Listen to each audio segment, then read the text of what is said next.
mursalin wa bihi nasta'in wa ala umuri dunya waddin wassalatu wassalamu ala asrofil anbiya'i wal mursalin wa ala alihi wa sahbihi ajma'in. Amma ba'du. Yang terhormat Ibu Kepala Sekolah SD Negeri Kaliwadas 03, Ibu Hovifah SPD SD yang saya hormati,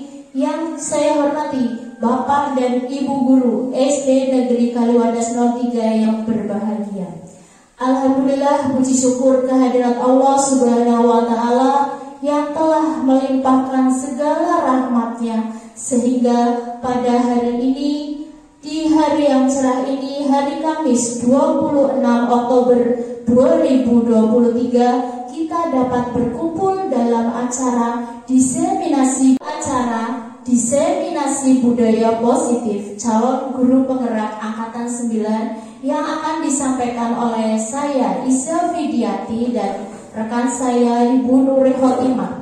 Untuk acara yang pertama yaitu sambutan dari Ibu Kepala Sekolah SD Negeri Kaliwadas 03 kepada Ibu Hovifah SPD SD, disilahkan.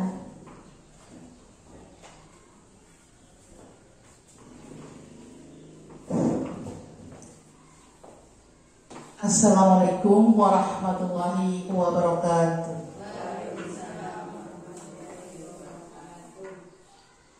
Alhamdulillah, pada pagi hari ini tanggal 26 Oktober 2023, sebelumnya kepada yang terhormat Ibu dan Bapak Dewan Guru SD Kaliwadas 03, kepada CGP Isya Fidiati dan Ibu Nuri Khotimah, selamat datang di acara kegiatan 2 CGP, itu diseminasi budaya positif. Di sini saya selaku kepala sekolah sangat berterima kasih kepada 2 calon guru penggerak yang ada di SD Kaliwadas 03 ini, yang di sini akan mengimplementasikan apa yang dia peroleh dari loka yang kelas 1 dan 2 yang kemarin, dan akan diterapkan di SD Kaliwadas 03 dalam diseminasi budaya.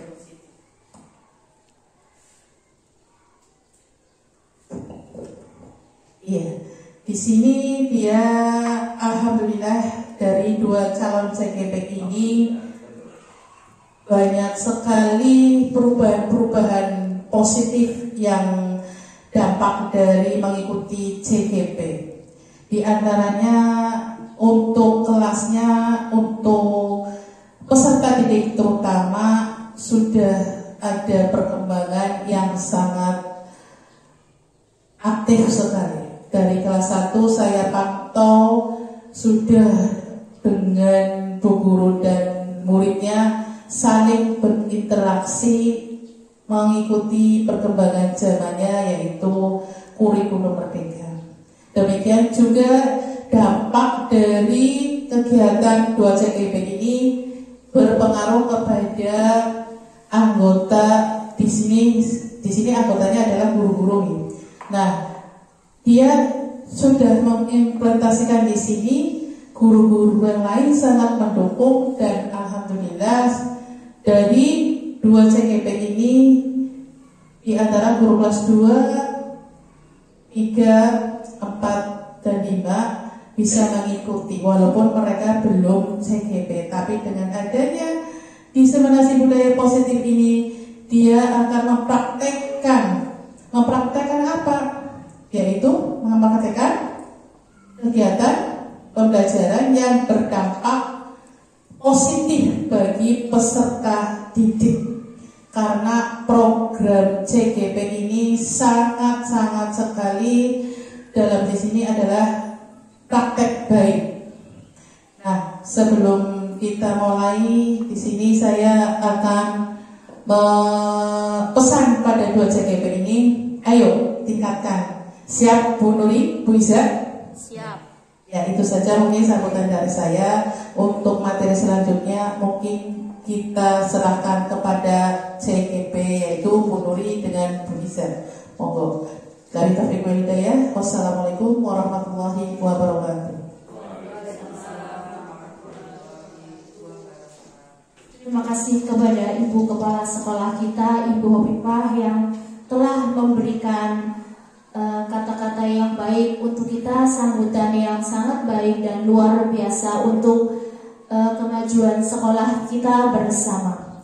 Untuk selanjutnya kita masuk ke acara diseminasi budaya positif.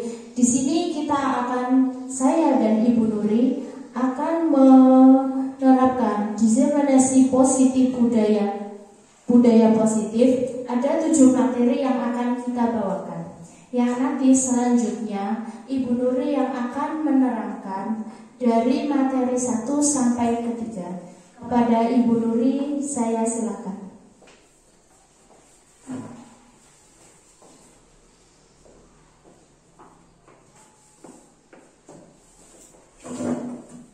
Terima kasih sebelumnya pada Iza dan Ibu Kepala Sekolah. Baiklah, sebelum kita memasuki acara di sini, saya akan membawakan 3 materi yang ada pada diseminasi budaya positif gitu. Sebelum memasuki acara tersebut, karena ini hari sudah semakin siang, saya ingin kita mengadakan ice breaking dulu supaya nanti kedepannya biar semangat penyegaran. Begitu ya Bu, Bapak Ibu, bagaimana? Setuju? Baik, ice breakingnya di sini ya mudah saja. Maka saya memohon minta untuk peserta untuk maju semua ke depan. Monggo garis menghadap ke timur. Berbaris menghadap ke timur semua. Nya ke sana berarti. Oke. Kuat ya? Ya enggak. Ya agak merapat. Ice breakingnya tangan kanan di atas semua. Nah gitu, seperti itu. Tangan kiri di atas, tapi cukup jari telunjuk ya. Oke, jari telunjuk ya. Kita akan bermain sedikit klub begitu ya. Bibit tangan kanan di atas. Nah tangan kiri juga Pak, cuma tangan kiri gini telunjuk. Ya baik. Jadi seperti ini. Nanti saya ada sebuah cerita ya. Jadi ini grupnya itu cukup mendengarkan yang namanya Ani gitu ya. Siapa ya? Ani. Ketika saya menyebutkan kata Ani, tangan kalian, tangan panjenengan semua mencari telunjuk temannya gitu. Nah, di sebelah langsung cari telunjuk temannya. Ani, telunjuknya temanku. Nah, tangannya siapkan. Nah, tangan kanan siapkan, tangan kiri telunjuk begitu. Baik, nah sudah siap ya, maksudnya sudah paham ya, persiapan. Baik, saya akan kalau saya menyebutkan kata Ani itu iya, ya. Dalam sebuah cerita ada satu keluarga, ya, terdiri dari 5 anggota keluarga. Yang pertama terdiri dari ayah, yang kedua ibu. Dari pasangan ayah dan ibu mempunyai 3 anak kembar, ya, anak kembar perempuan. Yang pertama bernama Ana, yang kedua bernama Anu, yang ketiga bernama Ani.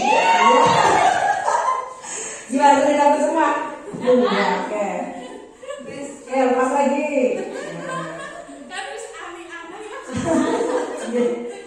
Ketiga anak kembar ini sekarang mereka memasuki usia 5 tahun, ya. 5 tahun mereka berarti usianya usia TK. Pada pagi hari, anak menangis rebutan mainan dengan si Ani.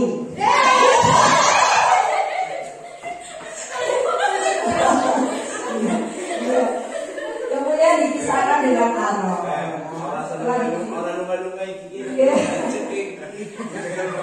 Setelah dipisah oleh Ano, datanglah ayah. Ayah menanyakan kepada Ani, kenapa bertengkar ya? Karena rebutan mainan. Ya baik, sampai sini demikian ceritanya. Nanti akan lanjutkan lagi di tengah-tengah. Terima kasih Bapak Ibu, semoga bisa kembali lagi ke tempat. Matur. Rebutan siapa? Rebutan Ani apa rebutan jari? Rebutan Ani.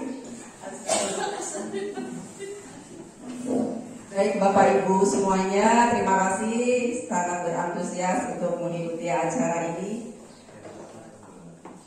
Sebelumnya saya akan membacakan dulu pendahuluan atau latar belakang di seminasi ini untuk pemenuhan tugas dari pendidikan guru penggerak modul 1.4 yaitu budaya positif.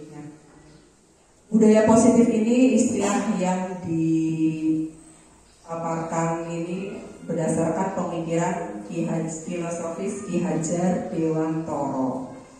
Hubungan dari budaya positif di sini itu menyakup ada 7 konsep yang bisa. Yang pertama disiplin positif, yang kedua motivasi, yang ketiga hukuman dan penghargaan. Disiplin positif. Ya sebetulnya kita di sini kira-kira sudah menerapkan disiplin positif apa belum gitu? Sudah ya, insya Allah sudah ya. Iya, banyak yang itu ya. Contoh di sini disiplin positif di sini dari kegiatannya apa bu? Contohnya mungkin dari kelas kita, kelas di sekolah. Ya mungkin 5S ya, yang sudah diterapkan 5S ya. Yang pertama 5S kan sudah diterapkan di semua kelas ya. 5S, salam, senyum, sapa, sopan, santun G. Nah begitu. Dari disiplin positif ini di setiap kelas pasti memiliki aturan kelas ya, kesepakatan kelas. Sudah dijalankan ya seperti ini ya, kesepakatan kelas ya. Karena di dalam budaya positif itu kan dari katanya juga budaya positif. Nah, jadi yang diharapkan di sini adalah kesepakatan kelas atau peraturan kelasnya menggunakan kalimat positif gitu. Contoh kalimat negatifnya seperti ini. Dilarang makan di dalam kelas. Nah itu negatif. Jadi hindari kata dilarang. Nah nanti kita ubah kalimatnya menjadi kalimat positif, yaitu kira-kira apa kalimat positifnya? Jadi hindari kata dilarang, hindari kata tidak boleh, hindari jangan. Nanti kalau dilarang dalam kelas gimana? Ketika makan harus di luar. Ketika makan harus di luar. Itu menurut Pak Tadi. Ada lagi yang dipersimpel apa? Kita rekam tadi udah betul. Makan di mana Pak? Makan di luar kelas. Kira-kira Bu Husnul dengan Pak Gali lebih simpel mana kata-katanya? Nah, jadi gitu. Cari kata simpel, positif, mudah diingat oleh anak gitu. Gimana? Iya, berarti semua sudah ada kan kesepakatan kelasnya gitu. Jadi keyakinan kelas ini tadi dibentuk dari mulai peraturan kelas dipersimpel jadi kesepakatan kelas. Nah, kesepakatan kelas nanti disimpelkan lagi menjadi keyakinan kelas. Tujuan aksi nyata pada siang hari ini: 1. Murid merasa terlibat dan bertanggung jawab dalam menjalankan disiplin. Jadi siapa di antara Bapak dan Ibu yang pernah menghukum siswa? Oh ya, baik Bu Gita. Contohnya gimana Bu? pernah menghukum siswa? Siswa kan nggak mengerjakan PR. Ya. Terus anak itu saya hukum. Ya. Hukumnya? WC. Oke. Terus satu lagi tadi di depan kelas. Depan kelas apa? Meminta maaf. Oh, meminta maaf ya, baik. Itu hukuman ya. Berarti menurut panjenengan, apakah hukuman itu bisa meningkatkan kedisiplinan? Ya atau tidak jawabannya? Ya, ya. Ya, kata Bu kita tidak. Gimana dengan Bu Khofifah? Kurang ya Bu? Kalau budaya disiplin. Ya. Tadi sudah dijabarkan. Ya. Ada kata-kata yang Negatif gitu ya Bu. Ya. Jadi alangkah baiknya kita melakukan pendekatan. Itu ya, baik, terima kasih kita dan Bu Khofifah. Baik.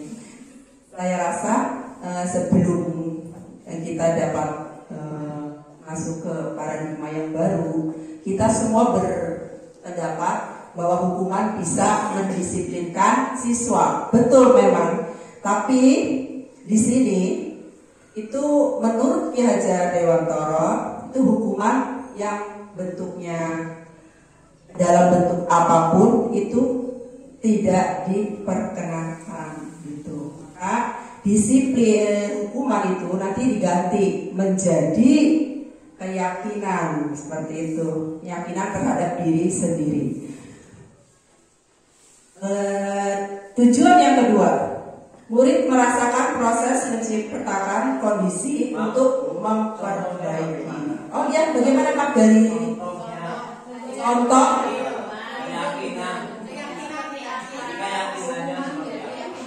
Iya, nanti itu yang mau dibahas.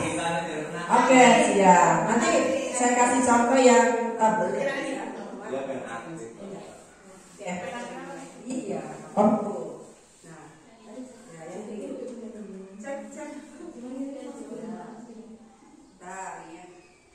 Cek. Nah, baik. Ini saya mau contohkan lagi. Saya minta keikhlasan Bapak Guru dan Ibu Guru satu orang ke depan. Monggo Bu Gita dan Pak Gali. Saya butuh 2 orang contoh guru.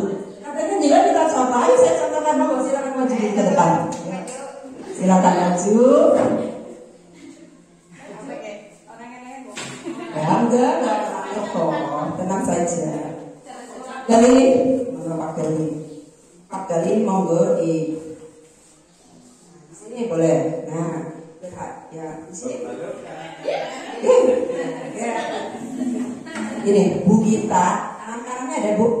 Nah, kamu jenengan pikirkan sesuatu yang sangat penting buat jenengan di kepala, genggamannya di kepala. Nah, sudah. Pak Gali, ini sebagai teman itu penasaran, ingin membuka tangannya Bu Gita. Jadi bagaimana caranya Pak Gali untuk merayu, ya kan? Mengiming-iming Ibu Gita, biar Bu Gita itu mau gak sih buka genggamannya gitu. Silakan Pak, monggo.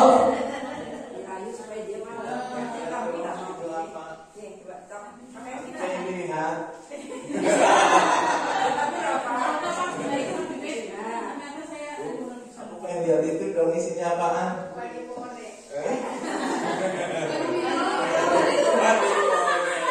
Forest ya.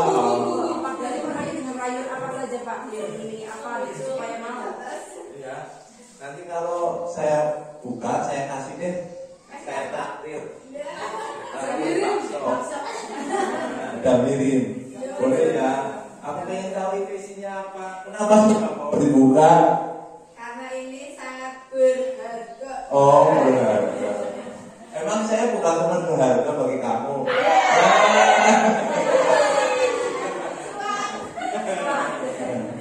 Gimana, tetap gak mau? Gak mau. Iya, berarti Pak Gali gagal ya? Gagal. Oke, terima kasih Pak Gali, berarti gagal kembali ke Pak.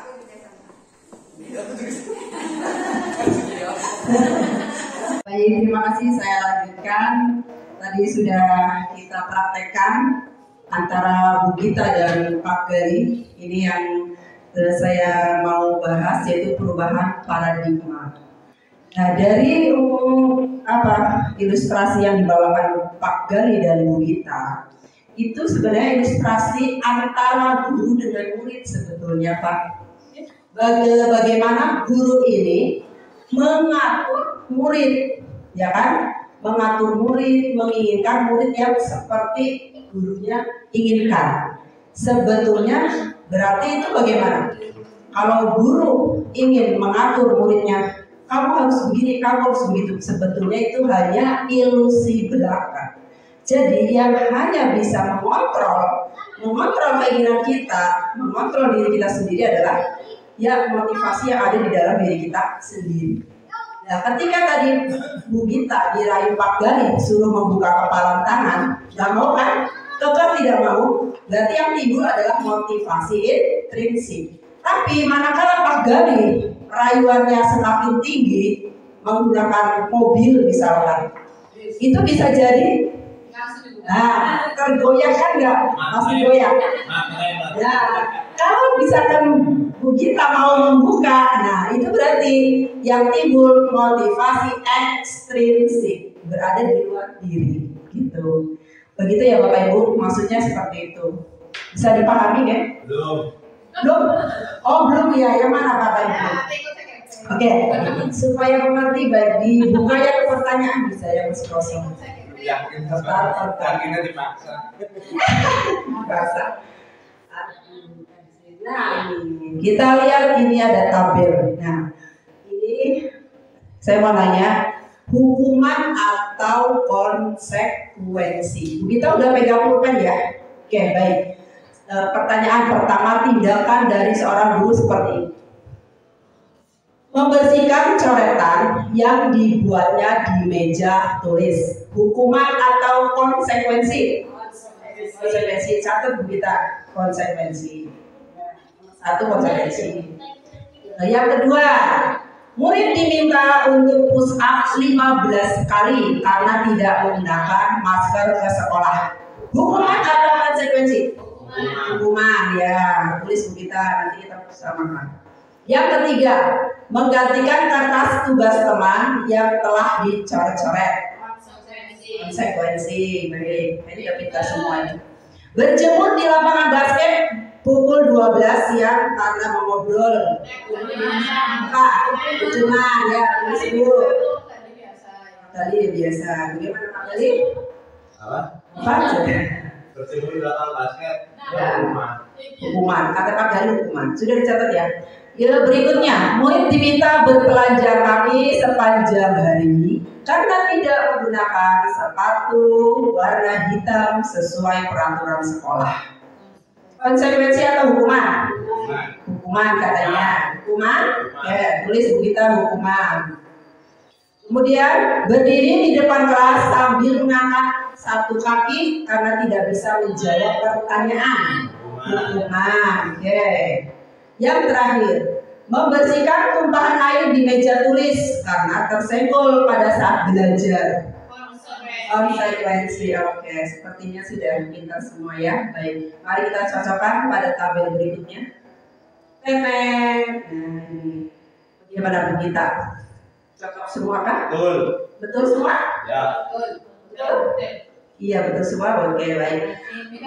Pintar-pintar. Nah itu maksudnya hukuman dengan konsekuensi. Pintar semua ya, baik tepuk tangan buat panjenengan semua. Oke. Berarti jenengan sudah bisa membedakan ya antara hukuman dengan konsekuensi seperti itu. Nah itu materi yang ketiga ya. Coba next di materi yang kedua apa ya bisa?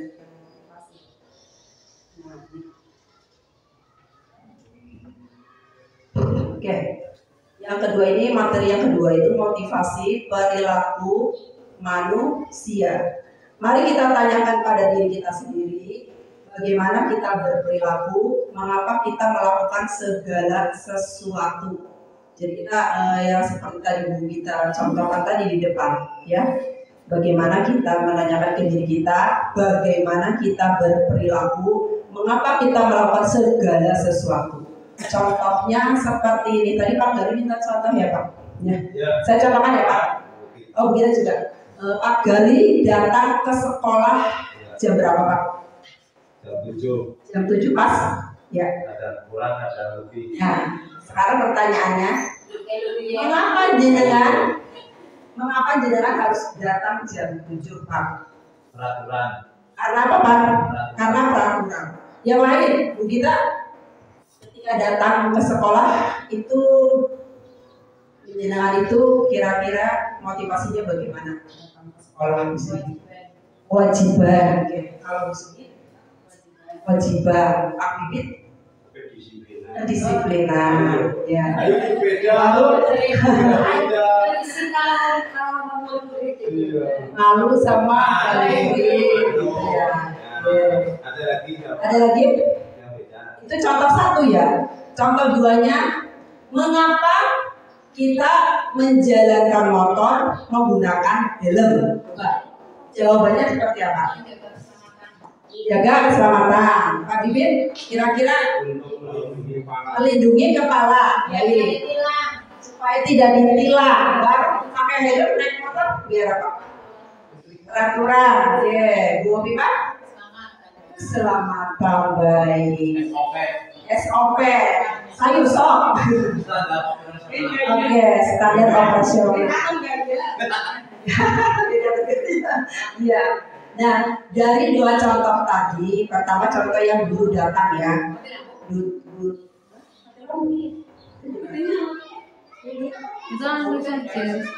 Mau lanjut apa gimana?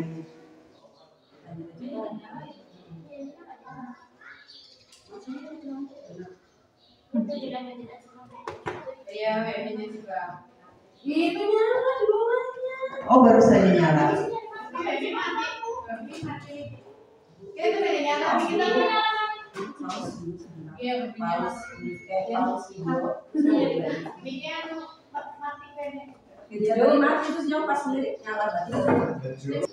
Baiklah, saya lanjutkan. Tadi udah ada dua contoh. Yang satu contoh kedisiplinan berangkat ke sekolah. Yang satunya memakai helm ketika mengendarai motor. Ini contoh motivasi intrinsik dan ekstrinsik. Tadi Pak Gali mengatakan datang ke sekolah karena apa Pak? Peraturan. Bu Sugi apa Bu? Kewajiban. Pak Bibit? Kedisiplinan. Baik. Nah ini kita ini kan guru sebagai tauladan contoh untuk siswa-siswi kita. Jadi manakala kita datang tepat waktu itu diusahakan bukan karena kedisiplinan atau karena yang lain, tetapi karena apa? karena niat, karena apa? Menjadi contoh teladan. Jadi kita mulai bangun keyakinan kita sebagai seorang pendidik, seorang guru. Bangunlah keyakinan bahwa kita berangkat ke sekolah untuk mengajar itu karena memang sudah menjadi tanggung jawab kita sepenuh hati untuk melaksanakan tugas. Jadi kalau sudah diyakini sepenuh hati seperti itu, insya Allah kita berangkat juga dengan rasa yang senang, tanpa beban gitu ya. Tapi yang namanya manusia kan banyak sekali kekurangan ya tadi. Nah itu maksudnya seperti itu, motivasi intrinsik yang timbul dari kesadaran diri sendiri. Nah kalau ekstrinsik berarti dari faktor dari luar. Ya seperti tadi, saya berangkat harus jam 7 karena peraturan jam 7 harus sudah datang di sekolah. Kalau belum datang nanti buka es pasti nelpon saya gitu ya. Pak Gali kenapa belum datang gitu ya Bu ya? Iya maksudnya seperti itu. Itu motivasinya ekstrinsik kalau seperti itu. Begitu juga dengan naik motor memakai helm. Yang paling tepat keyakinan pada diri sendiri apa? Saya memakai helm berkendara motor untuk demi keselamatan diri sendiri. Betul. Nah, berarti kesadaran itulah yang namanya motivasi intrinsik. Ketika naik motor pakai helm takut ditilang seperti kita naik pakai motor pakai helm takut ditilang ya Bu Gita. Berarti menjadikan motivasinya itu ekstrinsik. dari luar begitu. Jadi bukan kesadaran untuk keselamatan seperti itu ya Bu. Dari sini yang saya paparkan paham ya antara motivasi intrinsik dengan motivasi ekstrinsik. Ya nanti diterapkan di dalam kelas juga seperti itu. Tadi kan contohnya seperti itu Pak ya.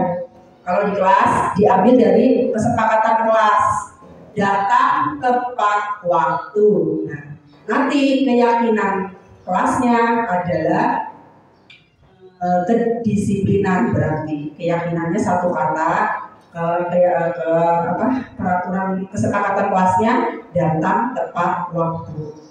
Jadi semua juga sudah paham ya, kesepakatan kelas sudah tidak menggunakan kata yang negatif kan, gitu, kalimat negatif, tidak, jangan, gitu kan. Kan kalau zaman dulu babala gitu ya, kalimatnya seperti ini. Jangan terlambat datang ke sekolah, begitu kan? Nah, itu kata-katanya negatif. Jadi kalau untuk yang sudah sesuai filosofi Ki Hajar Dewantara, hindari kata negatif. Jadi kalimatnya lebih eloknya datang tepat waktu, seperti itu. Terus kalau di dalam kelas jangan gaduh, nah itu berarti kalimat negatif. Nanti diganti kalimat positifnya. Ciptakan suasana nyaman. Keyakinannya adalah apa? Kalau menciptakan suasana nyaman, keyakinannya adalah menghargai orang lain.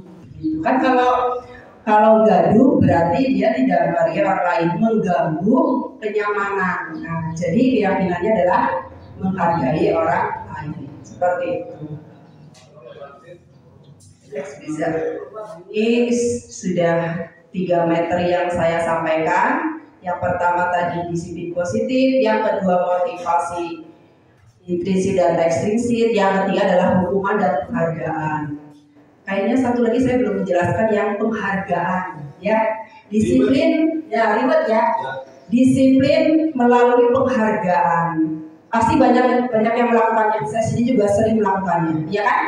Ketika namanya apa ya? Ya ribet ya, hadiah, memberikan hadiah. Ketika anak menjawab pertanyaan betul, nah kita kasih siapkan misalnya 1 buah permen, gitu kan? Itu namanya ribet kan? Pasti banyak yang melakukan ya. Ya, tujuan jenengan apa melakukan seperti itu? Agar apa? Iya betul, memotivasi anak untuk bisa semangat ya. Nah, tapi motivasi yang seperti itu efeknya hanya jangka pendek, tidak untuk jangka panjang. Karena apa? Karena motivasi yang timbul itu anak ingin mendapatkan permen sesuatu ya Pak ya, bukan kesadaran diri dari dalam dirinya gitu. Terus yang kedua itu bisa merusak hubungan. Merusak hubungannya apa? Membuat anak iri, ya kan? Karena apa? Karena ketika guru melontarkan pertanyaan pemantik, itu biasanya yang cepat menjawab anak-anak yang pintar kan. Dan sedangkan anak-anak yang sedang itu pasti, nah orang-orang pasti jerawatnya alimaninya orang jawab kayak besi oli permen buru siapa oli permen pasti seperti itu, ya enggak, ya kan? Nah itu jadi itu merusak hubungan, timbul rasa iri dan berhenti mencoba. Akhirnya dia nyerah, lah orang jawab pasti sing jawab ali sing bener, nyongka salah terus, orang tahu oli permen gitu kalau begini. Itu maksudnya penghargaan, dihukum oleh penghargaan. Kemudian dampaknya apa? Mengurangi ketepatan, jadi lebih banyak membuat kesalahan seperti itu. Karena tadi apa? Karena motivasi yang timbul hanya ingin mendapatkan permen. Ketika dia sudah dapat permen, ya sudahlah, biarin, nggak bakal jawab lagi, itu seperti itu. Kemudian dampak selanjutnya adalah menurunkan kualitas, jadi berhenti berkembang sampai di situ. Karena tadi yang timbul motivasinya ekstrinsik itu. Kemudian mematikan kreativitasnya. Karena tadi yang jawab anak-anak itu lagi, jadi kreativitas anak yang lainnya berkurang, gitu ya. Kemudian yang selanjutnya adalah menghukum tidak mendapat penghargaan. Contohnya seperti apa? Contohnya misal ada Radit terlambat sekolah, kemudian bu gurunya, Radit hari ini kamu berangkat sekolah terlambat nak? Ya terlambat bu guru. Kamu tahu kan konsekuensinya? Tahu bu. Apa konsekuensinya? Saya harus menulis di buku saya tidak akan terlambat lagi. Ya sebanyak 100 baris. Nah, itu berat ya kira-kira? Berat ya. Nah seperti itu. Jadi dihukum oleh penghargaan semaksimal mungkin kita hindari gitu. Dan yang terakhir adalah merusak motivasi intrinsik.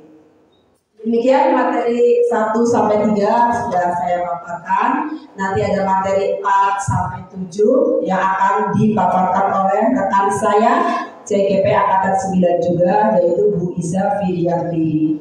Kepada Bu Iza Fidyati dipersilakan. Monggo.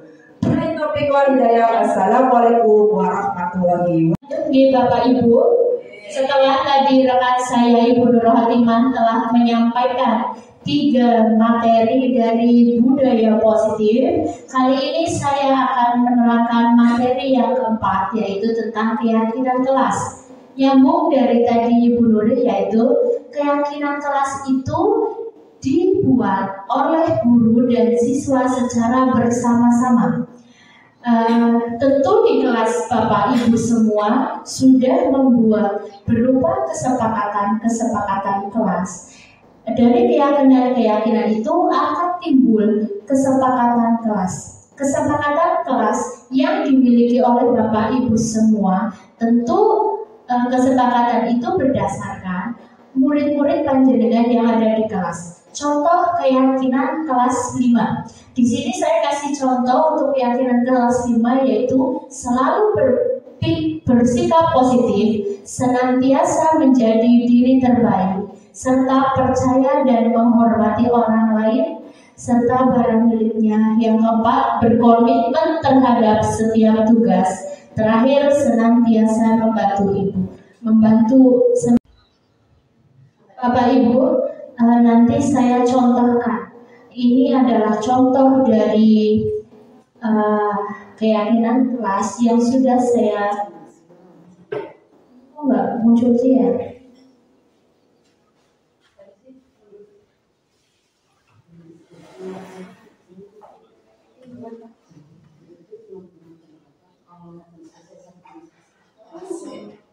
Sekarang kita lihat bersama-sama. Ada di layar ini adalah proses saya membuat kesepakatan kelas, keyakinan kelas nanti sehingga menghasilkan kesepakatan. Ini adalah proses saya bersama murid-murid saya dalam membuat kesepakatan kelas. Dari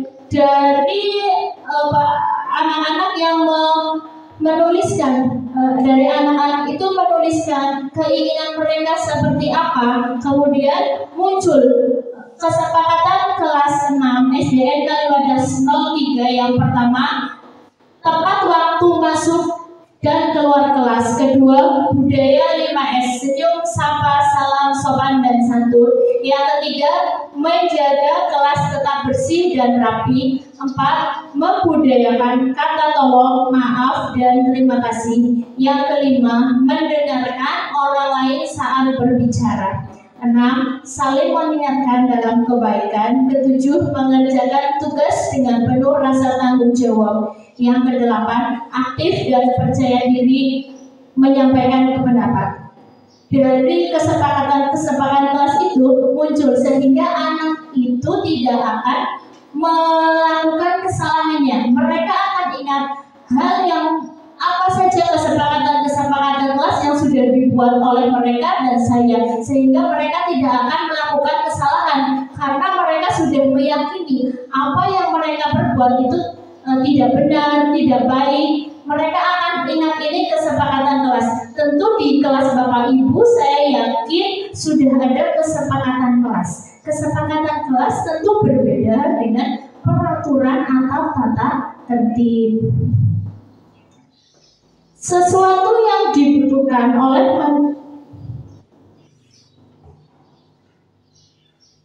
ini prosedur untuk pembentukan keyakinan kelas.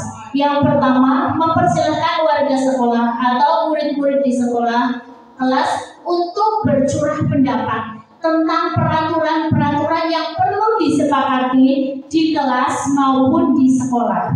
Mencatat semua masukan-masukan para murid atau warga sekolah. Susunlah keyakinan kelas sesuai prosedur pembentukan keyakinan sekolah atau kelas. Gantilah kalimat-kalimat dalam bentuk negatif menjadi positif. Contohnya, jangan berlari di kelas atau koridor menjadi berjalanlah di kelas atau koridor. Tinjau kembali daftar curah pendapat yang sudah dicatat. Proses persetujuan dan pendatanganan yang terakhir adalah publikasi. Publikasi seperti tadi yang sudah di slide sebelumnya itu yang sudah dibuat oleh saya.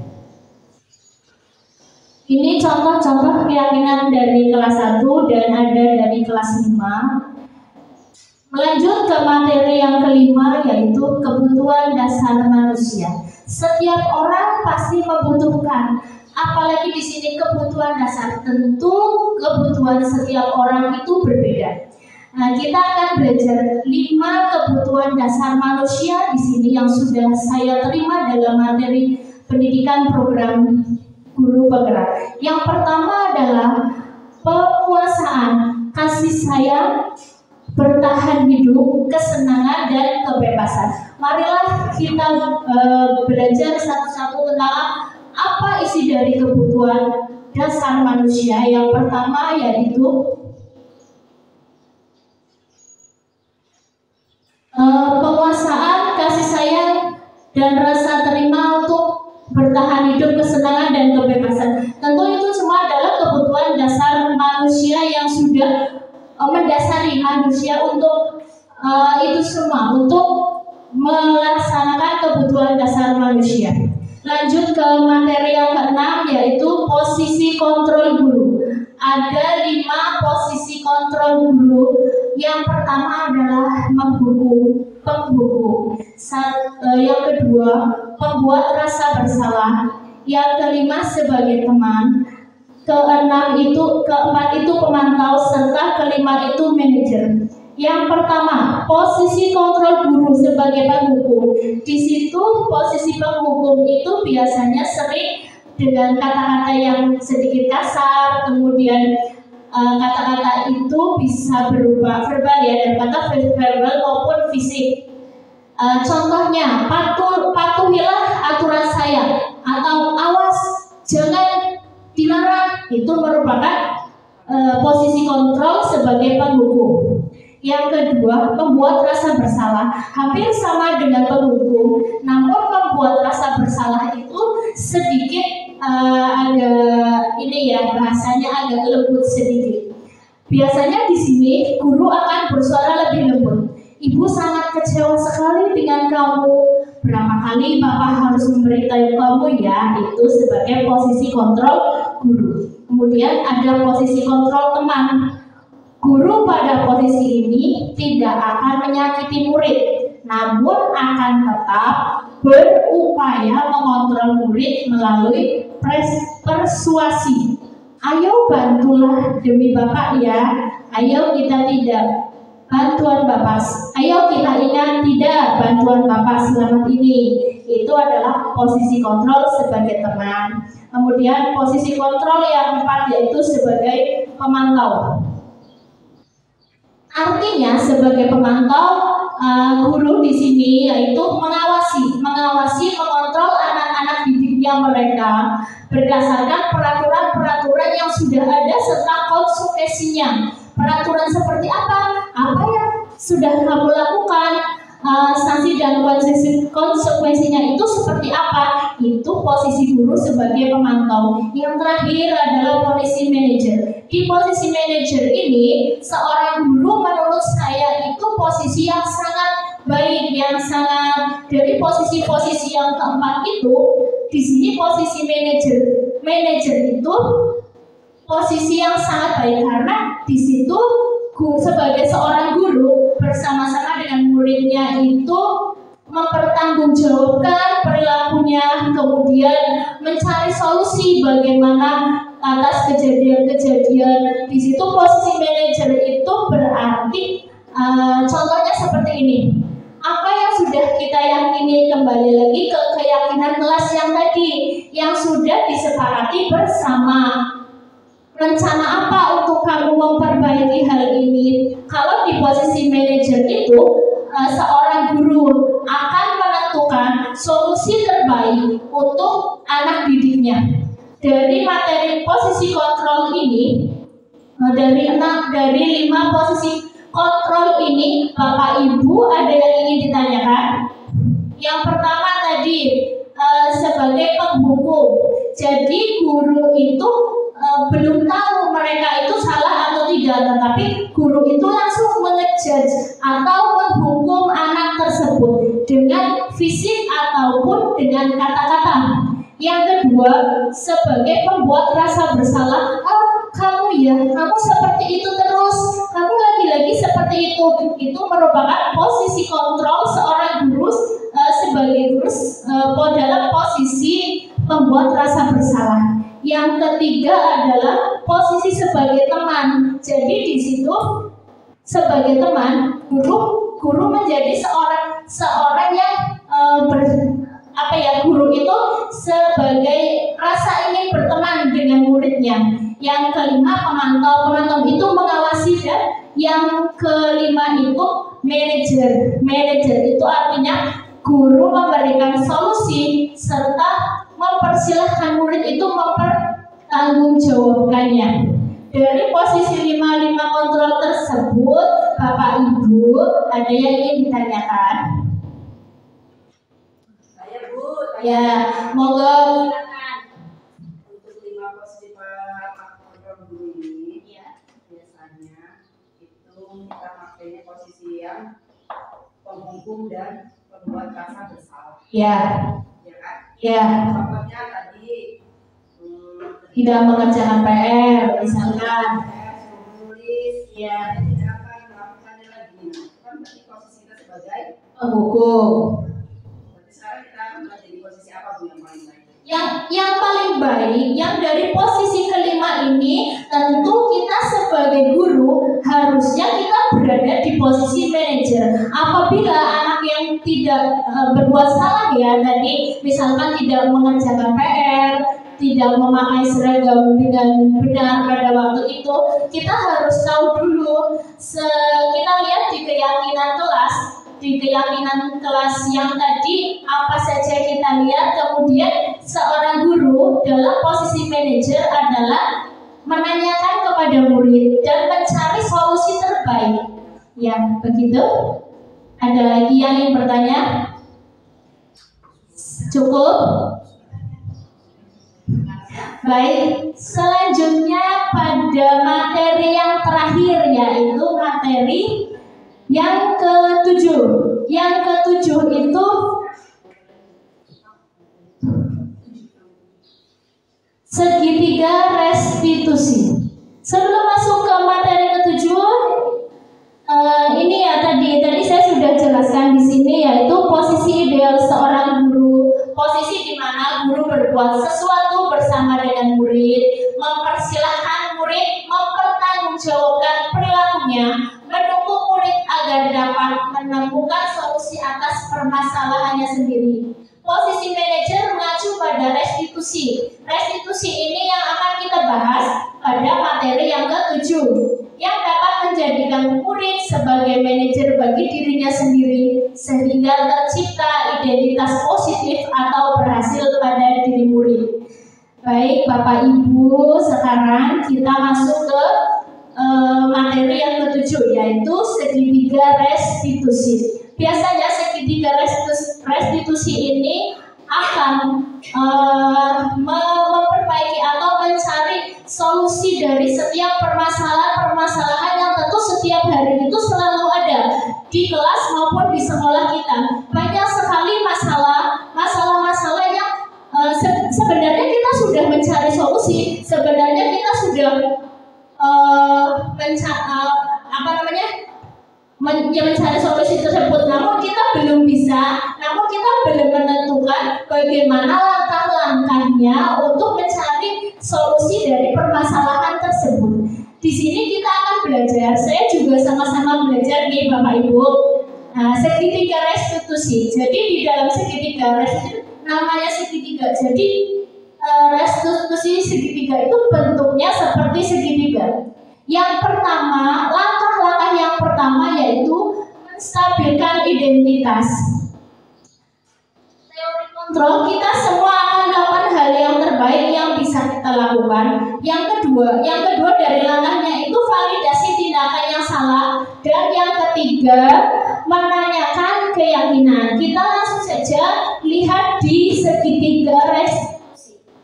Bagaimana validasi tindakan yang salah? Kalau validasi tindakan yang salah itu adalah langkah yang kedua. Langkah yang pertama adalah menstabilkan identitas. Menstabilkan identitas, kita menanya kepada peserta didik kita bagaimana yang terjadi. Kemudian validasi tindakan yang salah.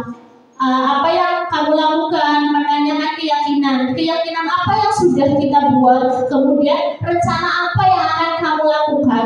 Ini adalah segitiga langkah-langkah dari segitiga restitusi. Monggo Bapak Ibu lihat ke materi segitiga restitusi ini.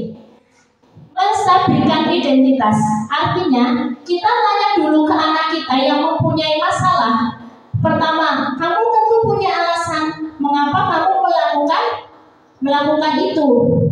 Kemudian, adakah cara yang lebih efektif untuk mendapatkan apa yang kamu butuhkan? Setiap orang pasti pernah melakukan kesalahan. Keyakinan kelas apa yang sudah kita sepakati?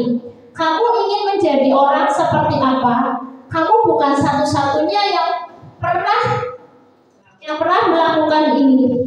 Sampai sini Bapak Ibu nanti saya punya video yang contoh kemarin saya mempunyai murid di kelas saya, dia itu mempunyai kasus tidak mengerjakan PR serta anak tersebut juga tidak menggunakan seragam sesuai dengan harinya, tidak mematuhi peraturan. Intinya seperti itu. Nanti saya ada video. Saya menanyakan dulu menstabilkan identitas, kemudian memvalidasi tindakan yang salah, serta meyakinkan keyakinan, menanyakan keyakinannya seperti itu. Kebetulan videonya nanti saya putar setelah selesai saya menyampaikan materi segitiga restitusi di Bapak Ibu. Yang pertama, menstabilkan identitas. Bagian dasar dari segitiga bertujuan untuk mengubah identitas anak dari orang yang gagal melakukan kesalahan menjadi orang yang sukses. Contohnya, tidak ada manusia yang sempurna. Saya juga pernah melakukan kesalahan seperti itu. Bapak Ibu tidak tertarik mencari siapa yang salah, tapi Bapak Ibu ingin mencari solusi dari permasalahan ini. Itu yang menstabilkan identitas. Kemudian langkah yang kedua yaitu memvalidasi tindakan yang salah. Setiap tindakan kita lakukan dengan suatu tujuan, yaitu memenuhi kebutuhan dasar. Kebutuhan dasar tadi kita sudah dibahas di materi yang kelima. Padahal kamu bisa melakukan hal yang lebih buruk dari ini ya. Kamu pasti punya alasan mengapa kamu melakukan hal ini. Kemudian menanyakan keyakinan. Anak akan siap untuk dihubungkan dengan nilai-nilai yang dia percaya dan berpindah menjadi orang yang dia inginkan. Apa yang kita percaya sebagai kelas atau keluarga? Keyakinan kelas apa yang telah kita sepakati?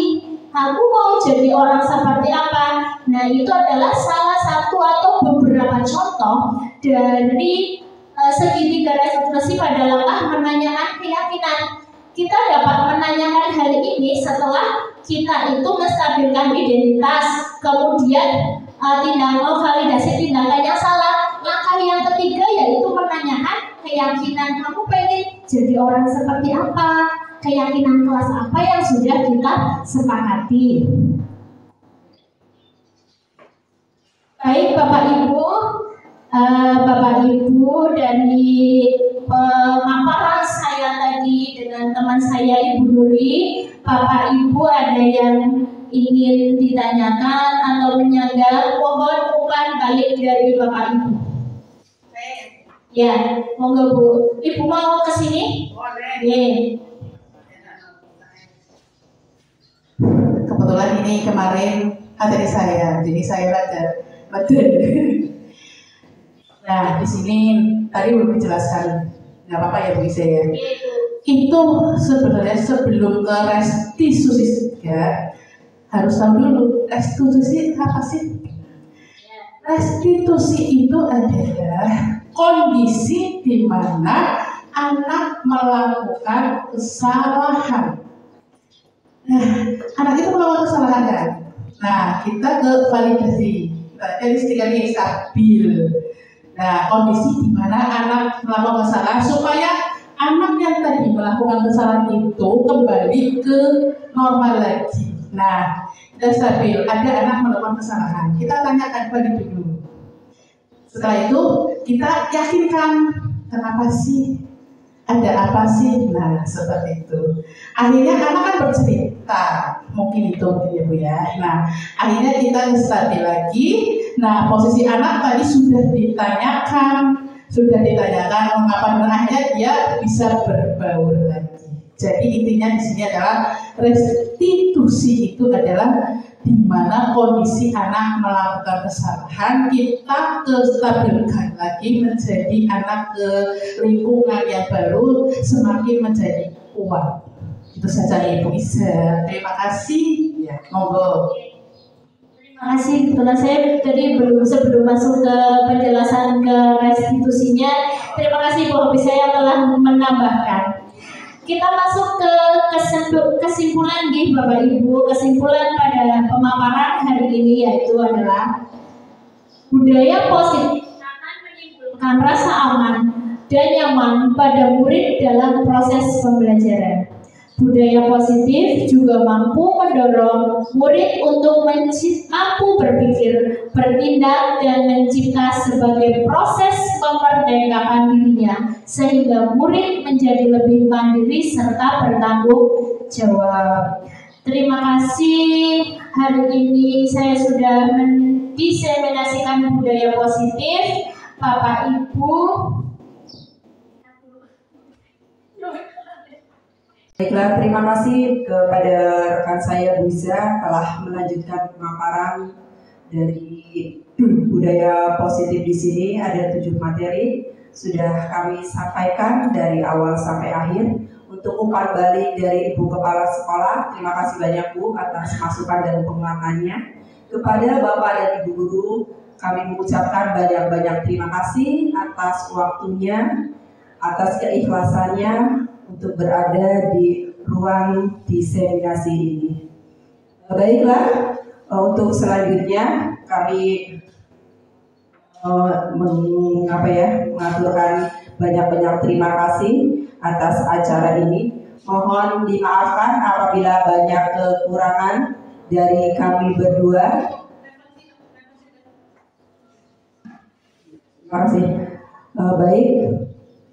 Untuk acara siang hari ini, saya tutup dengan bacaan Alhamdulillahirabbil alamin. Billahi taufiq wal hidayah. Wassalamualaikum warahmatullahi wabarakatuh.